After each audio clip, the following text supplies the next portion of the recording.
And there was a Native American, an elder, I think he was from Canada, that participated in that conference. And after the panel was over, he came to me and said, Imam, I would like to congratulate you to raising this issue, because in our community, in the Native American community, we need, that's quote unquote his own words, we need 6 people to see a box. Each one of us sees a square. Mm-hmm.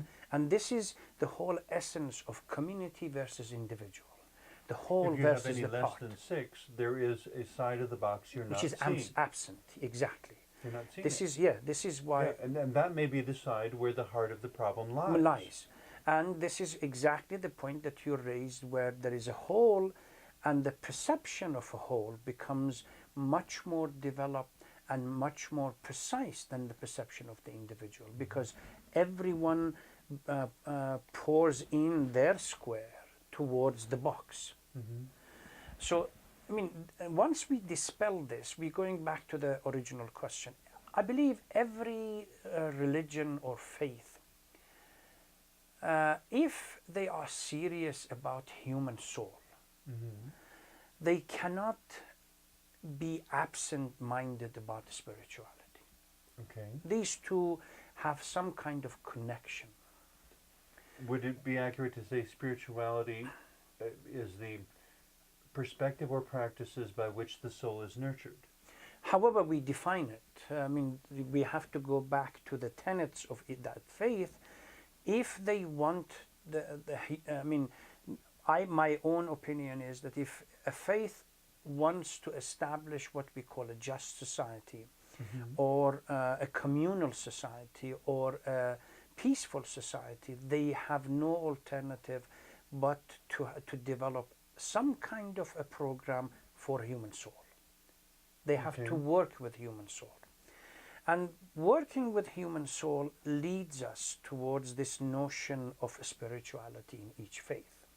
Which, when we say working with the human soul, to me, as unconventional minister though I may be, it still comes down to this issue of working with truth.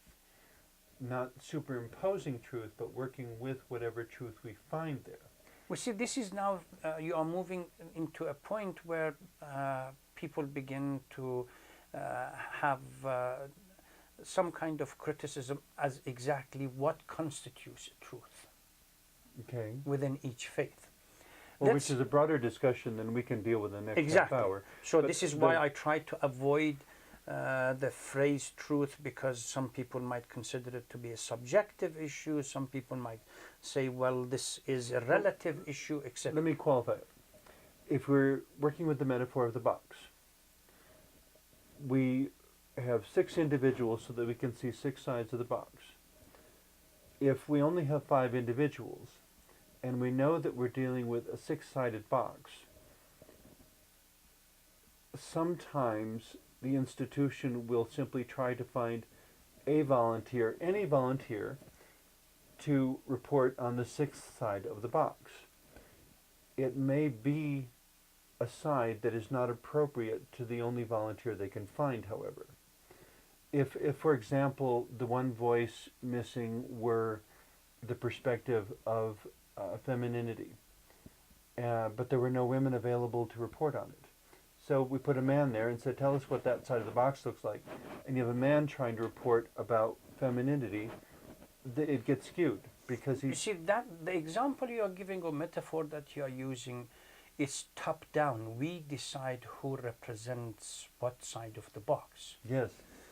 That's why I said the truth yes. in this context would be asking that person, what do you see? No, communal is not top down. It's more of an organic bottom up kind of relationship. But that's why I say an open-ended question. Yeah, it's through experiment, through relationship, through communication, we tend to come up with various opinions that we put them together, so that at this stage we can't say that it's truth or not truth. What we can say that at least it helps us, or these points help us to see more clearly the reality around us, rather than we may at a certain stage within, say, a faith or spirituality call it truth, but let's, for the sake of argument, that we don't get bogged down into some kind of an abstract discussion about what constitutes the truth, say that a communal approach gives us a more realistic understanding because of the difference depending, between, again, on whether it's built from the bottom up or the top down. exactly, because of the difference between the whole and the part. Mm-hmm. The coming together of various opinion enriches the experience, and helps us to see things better. For the time being, let's stop at this, and then see how communal spirituality in this context, which is helping the soul to develop itself and elevate itself, move out of what we call animalistic connectivity and become freer and so on, how much this input of the whole can work towards these individualistic or even the holistic spirituality of a community. Okay. Every faith has this element, whether coming out of Christianity, Judaism, Buddhism, Islam, or any other faith. And even people who do not claim to profess allegiance to a, say, Abrahamic tradition. If when you speak to them, you as well as I, we both have had professors at ILEF, that they don't come necessarily from a classical, say, Christian tradition, but they come out of Native Americans. Okay. And they have their own notion of spirituality. There are a set of activities and programs that they go through, dancing and so on. Exactly. I may get that kind of uplifting of the spirit by going through process of fasting, prayer, late night prayer, etc., etc. Professor Tinker, who comes out of, say, a Native American, will get definitely that kind of result by going through a traditional ways of liberating the soul and approaching the spirituality. So here we should be very careful that not to limit, it will be a kind of a naive and arrogant from me or anybody else to say, well, spirituality is only limited to the traditional Abrahamic faith or religions. Well, it would be kind of an arrogant assumption to make also. Yes.